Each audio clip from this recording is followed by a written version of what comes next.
오늘 주시는 하나님의 말씀은 시편 119편 41절에서부터 56절까지 말씀입니다. 할렐루야. 오늘 시편 119편 41절부터 48절 그리고 49절에서부터 56절 이렇게 따로따로 다 떼어져 있습니다. 이 41절부터 48절까지는 시브리 알파벳의 바우라는 알파벳에 해당하는 본문이고요. 그 다음에 49절부터 56절까지는 자인이라고 하는 시브리 알파벳의 앞글자를 따서 구성되어 있는 부분입니다. 자, 먼저 바우의 부분을 보겠습니다. 41절입니다. 여호와시여, 당신이 말씀하신 그 인애로우심과 당신의 구원하심이 나에게 들어오게 하소서. 두 가지죠. 하나님의 인애 그리고 하나님의 구원. 우리가 율법에서 혹은 하나님의 말씀에서 얻을 수 있는 아주 두 가지 중요한 것이 있는데 그것이 바로 하나님의 인애이고요. 또 다른 하나가 하나님의 구원입니다. 이것이 신약 성경에도 녹아져 있어요. 신약 성경 에베소서 2장 8절에 보게 되면 우리 구원에 관해서 이렇게 말씀하고 있습니다. 너희가 그 은혜를 인하여 믿음으로 말미암아 구원을 받았나니 이것이 너희에게서 난 것이 아니요 하나님의 선물이라 그랬어요. 여기 보면 인애, 은혜라는 것이죠. 너희가 그 은혜로 말미암아 그 은혜를 우리가 믿었단 말이에요. 그랬더니 하나님께서 우리에게 선물로 주신 것이 구원이라는 겁니다. 이 41절 말씀과 똑같죠? 하나님이시여 당신이 말씀하신 그 인애로우심과 당신의 구원하심이 나에게 들어오게 하소서. 구원이라고 하는 것은 내가 애쓰고 힘써서 얻는 것이 아니라 하나님이 나에게 주신 은혜로운 선물입니다. 가끔 사람들한테 물어봐요. 당신이 어떻게 구원받았습니까? 당신이 구원받은 것을 어떻게 알 수 있습니까? 이렇게 물어보면 자꾸 다른 쪽으로 생각을 해요. 나는 밤에 잠을 자다가 꿈을 꿨습니다. 꿈을 꿨는데 하나님이 딱 나타나셔가지고 내가 너를 구원하노라. 그래서 자기가 구원을 받은 줄 안대요. 또 어떤 사람은 열심히 기도를 하는데 갑자기 눈을 떴는지 감았는지 모르는 비몽사몽간에 예수님이 탁 나타나셨대요. 그래서 내가 구원받았는 줄 안대요. 그래서 물어봅니다. 당신에게 나타난 예수님은 어떤 분이십니까? 그랬더니 수염이 이렇게 나시고 머리가 이렇게 기시고 그리고 아주 영화배우처럼 멋지게 생기신 분이래요. 그런데 이제 보통 우리가 성화에서 보면 예수님의 모습이 그렇게 그려놓거든요. 여러분, 우리가 물론 꿈에도 하나님을 만날 수도 있을 거고요. 또 기도하다가 비몽사몽간에 주님의 모습을 대할 수도 있겠죠. 그러나 우리의 구원은 그런 우리의 어떤 현상이나 체험에서 나오는 것이 아니라 오늘 이 성경에 기록하여 있는 것처럼 여호와시여 당신이 말씀하신 그랬어요. 하나님의 말씀에 기록되어 있기 때문에 그 말씀에 기록되어 있는 것을 우리가 약속으로 믿고 그것을 내가 인격적으로 받아들임으로써 구원을 체험하게 되는 거예요. 성경에 보면 뭐라고 되어 있습니까? 예수님께서 우리를 위해서 하나님이 보내주신 유일한 구원자이시다. 성경에 보면 다른 이로서는 구원을 얻을 수 없나니 천하 인간에게 구원을 얻을 만한 다른 이름을 우리에게 주신 적이 없다 그랬어요. 예수님만이 우리의 구원자이시고요. 또 성경에 보게 되니까 하나님이 세상을 이처럼 사랑하사 독생자를 주셨으니 이는 저를 믿는 자마다 멸망치 않고 영생을 얻게 하려 하심이니라 그랬어요. 하나님이 눈에는 보이지 않단 말이에요. 요즘 인터넷에 들어가 보면은 아프가니스탄 사태 때문에 하나님이 어디 있느냐 자꾸 이렇게 사람들이 얘기하거든요. 하나님은요 눈 씻고 봐도 우리 눈으로 볼 수 있는 분이 아니에요. 우리가 눈으로 볼 수 있는 세상이 따로 있고요. 보이지 않는 세상이 따로 있단 말이에요. 인간의 그런 얕은 생각대로 움직이시는 것이 하나님이 아니세요. 하나님께서는 참 놀라우신 분이세요. 여러분, 세상 정부가 하는 일도 마찬가지예요. 여러분이 생각할 때 얼른 정부가 손을 쓰든지 돈을 쓰든지 사람을 풀어가지고 인질들을 빨리 석방하도록 해야지 왜 저 모양이냐 이렇게 생각할 수도 있죠. 그러나 정부의 고민은 이만저만한 게 아닙니다. 예를 하나 들어봅시다. 그 사람들을 돈을 주고 얼른 빼내줬어요.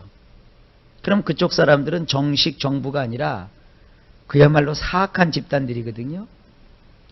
일본 사람들은 붙잡아놔도 타협이 안 되니까 시간만 질질 끌고 소용이 없어요. 독일 사람, 영국 사람, 미국 사람은 붙잡아 놓으면 봉변을 당하니까 감히 손도 못 대요. 그런데 한국 사람들은 봉이에요. 잡아놓으면 뭐 국가에서 100억이고 1000억이고 달라고 하는 대로 다 갖다 줘요. 그러면 이번에 인질들은 금방 풀려나도 그 다음에 이제 온 세상의 테러 분자들이 누구만 잡아요? 한국 사람만 잡는 거예요. 그러니까 국가에서는 참 고민이 되는 거예요. 우리나라 경제가 그 사람들이 요구하는 만큼 돈을 얼마든지 줄 수 있을 만큼 부강해졌어요. 그러나 그렇게 함부로 할 수 있는 일이 아닙니다.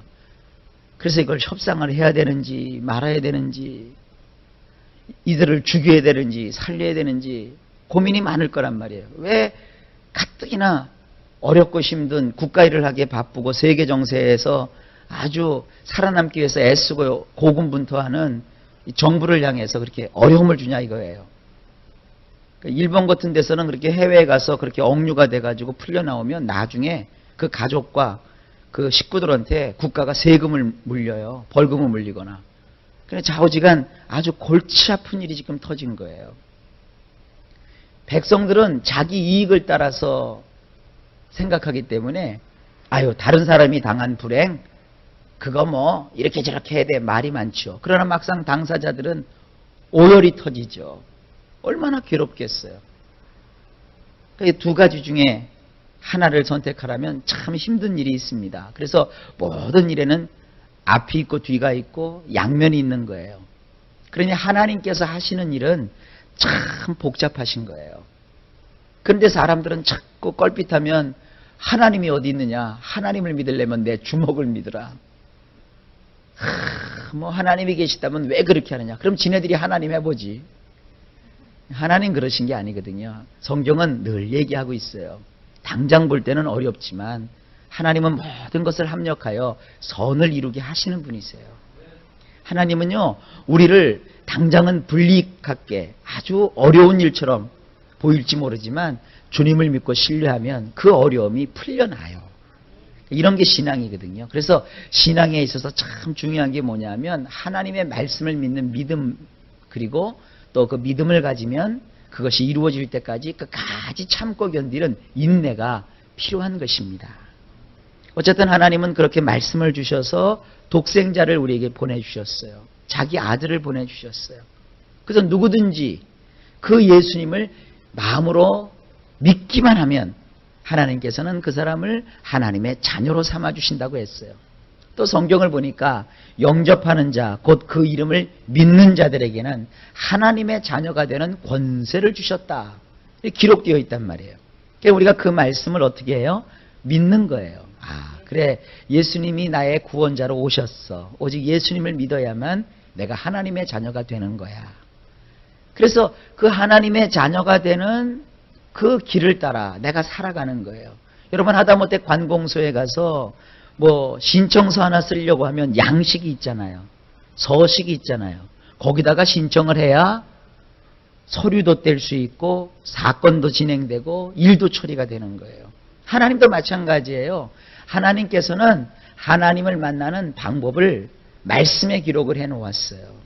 그래서 그 말씀대로 우리가 예수님을 믿고 예수님이 나를 위해서 십자가를 지셨고 또 이것을 믿기만 하면 내가 행한 바 의로운 행실이 없다 할지라도 하나님은 나를 불쌍히 여기셔서 나의 죄를 다 용서해 주시는 거예요.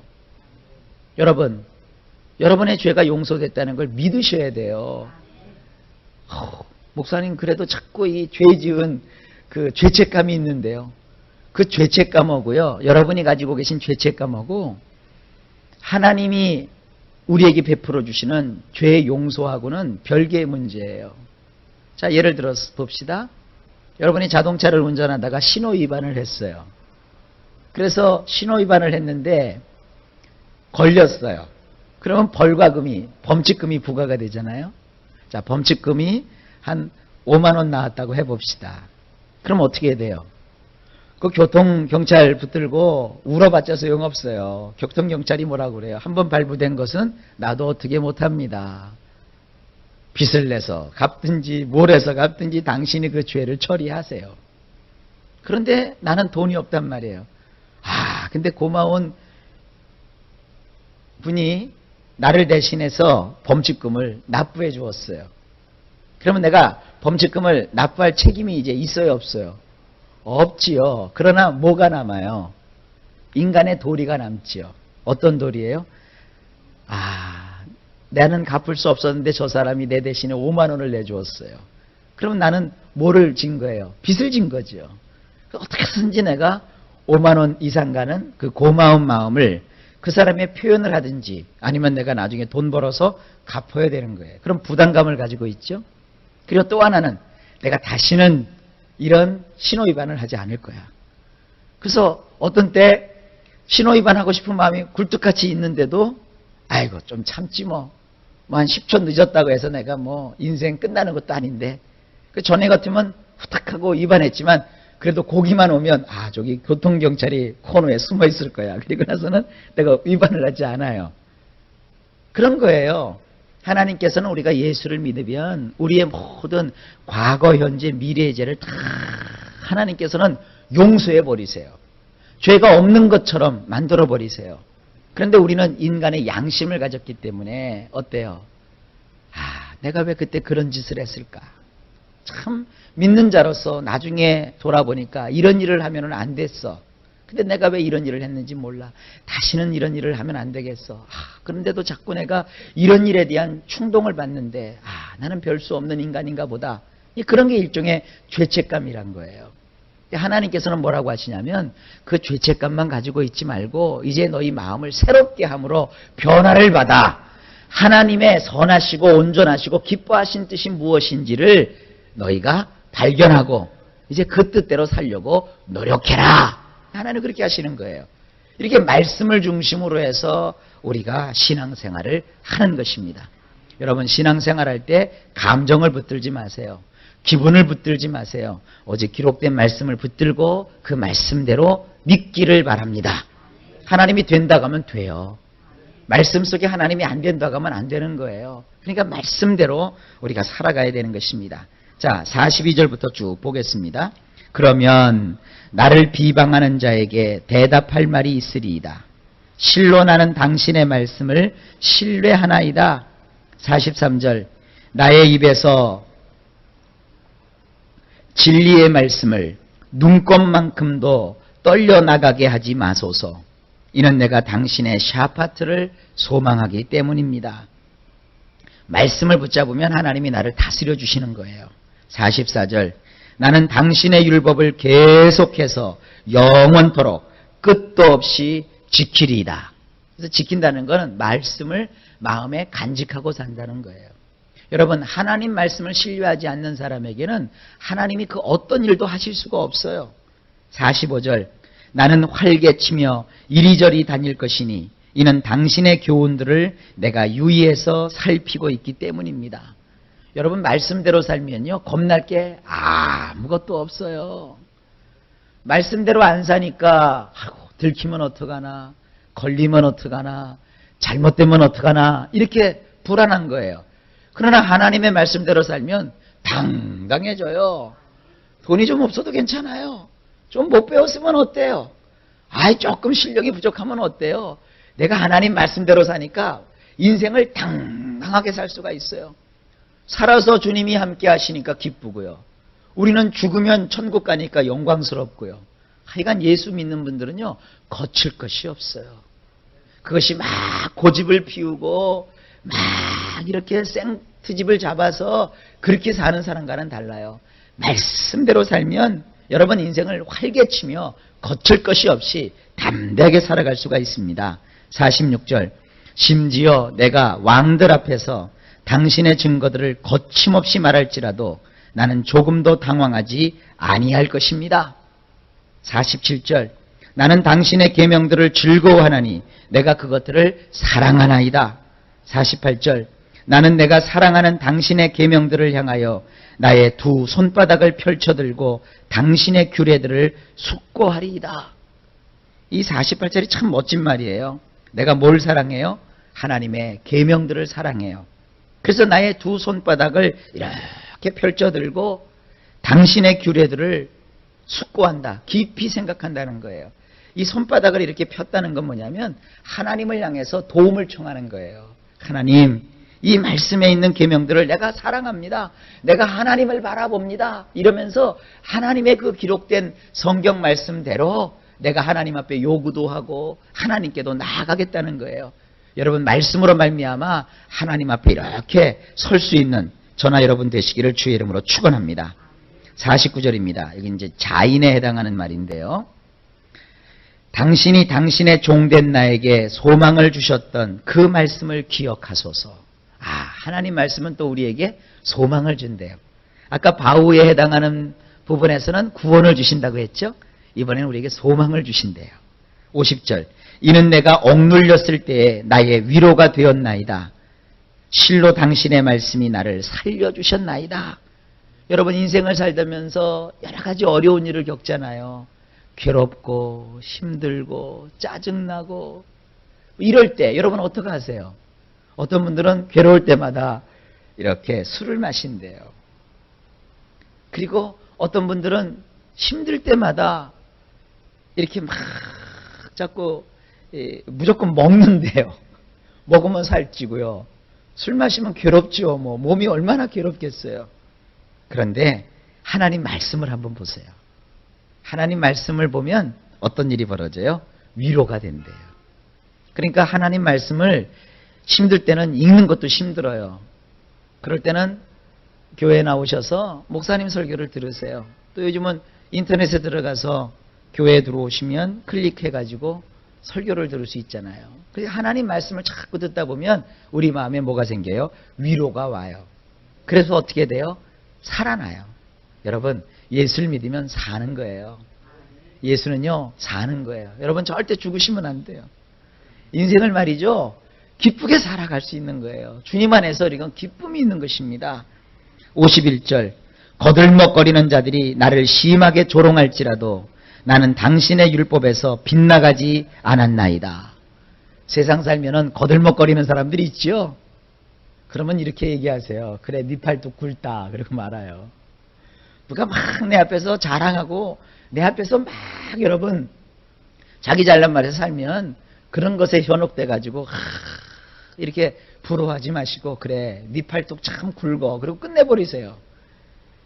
하나님 말씀을 여러분 붙잡으세요. 그러면 거들먹거리는 사람도 여러분 마음을 아프게 하지 않습니다. 할 수가 없어요. 52절 여호와여 나는 당신이 그 오랜 옛날부터 해오신 샤파트를 기억하고 스스로 위로를 받았나이다. 여러분 하나님 살아계시거든요. 하나님은요 이렇게 말씀하시잖아요. 교만은 패망의 선봉이요 거만은 넘어집의 앞잡이니라. 그러나 존귀함은 어떻게 해서 오느냐? 겸손한 사람에게 온다. 겸손은 존귀의 앞잡이라 그랬거든요. 그래서 겸손한 마음을 가지면 결국은 나에게 찾아오는 게 뭐냐? 존귀함이 찾아와요. 이런 걸 믿고 여러분 위로를 받으세요. 하나님은요 반드시 여러분들에게 은혜를 주시고 여러분들의 마음을 위로해 주시고 복을 내려 주십니다. 53절 당신의 율법을 저버린 사악한 자들로 인하여 나는 미쳐버릴 것만 같은 마음에 사로잡혔나이다. 참 이 성경이 너무너무 멋있어요. 막 미칠 것 같은 마음이 들 때가 있잖아요. 왜 사람들이 저렇게 악해? 왜 저래야 되는지 모르겠어? 그러면서 막 마음이 미칠 것만 같아요. 그런데 54절에 이렇게 말하고 있어요. 내가 나그네로 거하는 동안에 당신의 규례들은 나의 노랫거리가 되었나이다. 세상을 볼 때 사람을 볼 때는 그렇게 실망할 수밖에 없고 미쳐버릴 것만 같은데 이 나그네로서 이 세상을 살아가는 동안에 하나님의 기록된 말씀을 보니까 이제 나에게 콧노래가 나오는 거예요. 여러분 이런 말씀의 축복을 받아 누리실 수 있기를 주의 이름으로 축원합니다. 55절에 여호와여 나는 밤중에 당신의 이름을 기억하였으며 또한 당신의 율법을 나는 지켰나이다. 인생이라는 게요, 밤이 없으면 참 좋겠는데 이 밤이라는 게 꼭 있어요.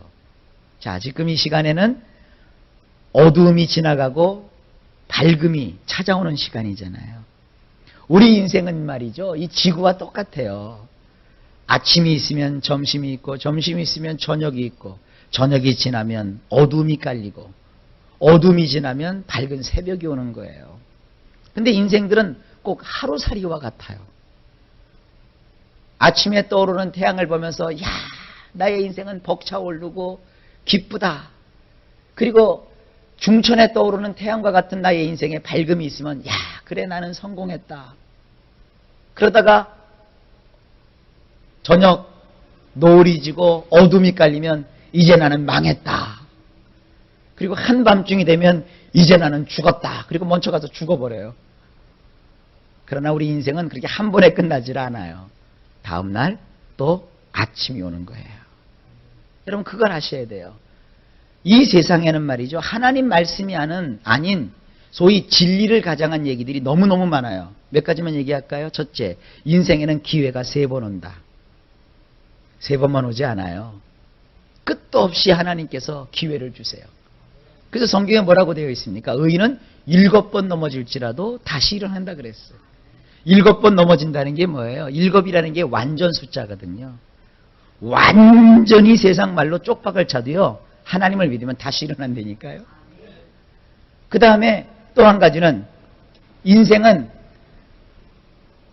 때를 놓치면 다시는 회복될 수 없다. 이런 게 많아요. 그래서 중년의 때에 넘어지면 뭐 다시는 복구가 안 된다. 뭐 몇 살 때 무너지면 다시는 회복이 안 된다. 아닙니다. 인생이 무슨 뭐 점쟁이 마음대로 되면 되나요? 그렇지 않습니다. 인생이라고 하는 것은 밤이 오면 아침이 오는 거예요. 왜 사람이 실패하고 무너지는 줄 아십니까? 아침이 오는 것을 생각하지 못하고 밤중이 왔다고 포기하기 때문에 무너지는 거예요. 절대로 인생은 포기할 게 아닙니다. 60이 되어도 포기할 게 아니고요. 70이 되어도 포기할 게 아니고요. 여러분 나이 많이 들어서 90이 되어도 포기할 게 아닙니다. 얼마든지 우리는 하나님을 믿고 의지함으로 하나님이 새로운 기회를 주시는 거예요. 그래서 이 밤중에 우리가 해야 될 일이 2가지예요. 하나는 하나님의 이름을 기억하는 거예요. 또 하나는 하나님의 율법을 지키는 거예요. 말씀을 붙들고 하나님의 이름을 기억하며 여러분이 신앙으로 일관되면 하나님이 도와주세요. 그래서 56절에 이렇게 말씀하고 있어요. 나의 소유는 이것이니 곧 당신의 교훈들을 내가 지킨 것이니이다. 요즘 뭐 은행 가보면 당신의 노후를 준비하셨습니까? 뭐 가지각색의 펀드 제품이 있고 뭐 은행 들어가면 야, 돈이 없으니까 나는 이제 인생 끝났구나 이렇게 생각할 수가 있어요. 여러분 그건 세상의 풍조예요. 물론 여러분들이 돈이 여유가 있어서 평생 펀드를 들을 수도 있고 뭐 연금을 가입할 수도 있고 그래서 평범하게 삶을 살 수도 있고요. 또 어떤 사람은 당장 벌어서 당장 쓰기도 바쁜데 저축할 게 아무것도 없어요. 저축도 무슨 여유가 있어야 저축을 하지요. 기본 생활비도 안 되는데 어떻게 저축을 해요? 그러면 인생에 대해서 막 좌절하고 낙담해요. 그럴 필요 없어요. 하나님께 기도하면 하나님이 길을 열어주십니다. 굉장히 제가 무책임한 말같이 들릴지 모르겠습니다만 인생 그렇게 내 뜻대로 또 세상 사람들의 계획대로 되지 않아요. 이 일이 잘 될는지 저 일이 잘 될는지 아무도 모르는 것이에요. 하여간 여러분들 이 세상 태어났으니까 죽을 때까지 하나님께서 우리를 인도해 주시는 거예요. 그래서 현재 여러분이 돈도 좀 벌고 물질의 여유가 있으면 뭐 펀드도 가입하고 노후 뭐 보험도 들고 그러세요. 그러나 혹시 그런 형편이 안 된다고 해서 인생을 자책할 필요가 없어요. 인생은 하나님께서 도와주시기 때문에 사는 날 동안에 어떻게 해서든지 하나님께서 길을 열어주세요. 그러니까 하나님은 우리의 모든 인생 속에 우리와 함께 하십니다. 그러므로 다른 거 보지 마시고 우리의 재산, 우리의 소유는 뭐냐? 하나님의 교훈을 지키는 거예요. 그다음에 하나님께서 길을 열어주셔서 물질이 필요하면 물질도 주시고요. 사람이 필요하면 사람도 붙여주시고요. 기회가 필요하면 기회도 주시는 거예요. 제가 늘 얘기하죠. 기도하고 하나님을 바라보는 사람에겐 세 가지 축복이 와요. 하나는 사람을 하나님이 붙여주세요. 또 하나는 물질을 주세요. 또 하나는 기회를 주세요. 이걸 믿으세요. 그래서 현실에 캄캄하고 어둡다고 해서 여러분 낙심하고 포기하지 마시고 의의 하나님, 진리의 하나님, 샤파트를 행하시는 하나님, 참 왕이 되시는 그 하나님 앞에 호소하고 간구하세요. 그럼 하나님이 길을 열어주십니다. 저의 그 총신의 동기 목사 한 분이 굉장히 성격이 내성적이고 조용한 분이에요. 근데 신학교를 졸업했고 그 다음에 목사 안수를 받았기 때문에 사역할 교회가 있어야 되잖아요. 근데 아무도 그분에게 목회할 수 있는 길을 열어주는 사람이 없어요. 그러니까 이 세상에 바라볼 소망이 하나도 없었어요. 그래서 내가 하나님께 가서 기도를 해야 되겠다. 그래가지고는 어느 기도원에 들어가셔서 이 목사님이 며칠 동안 마음에 작정을 하고 기도를 하신 거예요. 그런데 기도원에서 생전 이름도 모르고 얼굴도 모르는 어떤 남자분을 만났어요. 근데 기도원에 기도들 하러 왔으니까 서로 친해졌을 거 아니에요. 그래서 이것저것 얘기를 하다 보니까 글쎄 이분이 저쪽 브라질에서 한국에 자기 교회에 모실 목사님을 찾으러 나온 거예요. 그래서 목사님을 찾으러 나와서 먼저 기도원에 가서 기도부터 하고 이제 찾기로 하고 중요한 사명을 띠고 기도원에 왔는데 그 목사님하고 한 일주일인가 열흘을 같이 생활하는 동안에 너무나도 마음에 든 거예요. 그 목사님이. 그래서 목사님께 제안을 했어요. 근데 이 목사님은 지금 어디 가서 사역을 해야 될 그 사역할 장소를 찾았고 나중에 보니까 이 브라질에서 오신 분은 자기 교회에 모실 목사님을 찾았는데 세상 말로 하면 아다리가 딱 된 거예요. 그래갖고 이 목사님이 브라질로 가셨어요. 얼마 전에 그 이메일을 통해서 이분 소식을 들었는데 그분이 분명히 굉장히 빼실빼실 말랐었거든요. 근데 한 1년도 안 됐는데 이렇게 몸이 불었어요. 그 몸이 분 만큼 교회도요 굉장히 성장을 했어요. 부임할 때 한 80명인가 모였는데 지금 한 200~300명 모인대요. 교포교회인데. 그러면서 뭐 얼마나 열심히 하나님의 일을 감당하시는지 몰라요. 물론 목사님들 세계의 얘기지만 여러분도 마찬가지예요. 그렇다고 오늘부터 어떤 사람이 나를 도와줄까? 이러면 꼭 이상한 사람 껴요. 하나님이 붙여주셔야 돼요. 사람을 사귀는데 신중해서 나쁠 게 하나도 없어요. 그리고 뭐든지 인생 속에 하나님을 기다리면 하나님은요 우리가 상상할 수 없는 일들을 이루어 주세요. 제가 이 말씀 왜 드리느냐 하면 하나님을 기대하시라는 거예요. 그리고 말씀을 붙들고 여러분 살아가시면 하나님이 좋은 길을 열어주세요. 오늘도 하나님 안에서 좋은 일이 넘치기를 예수님의 이름으로 축복합니다.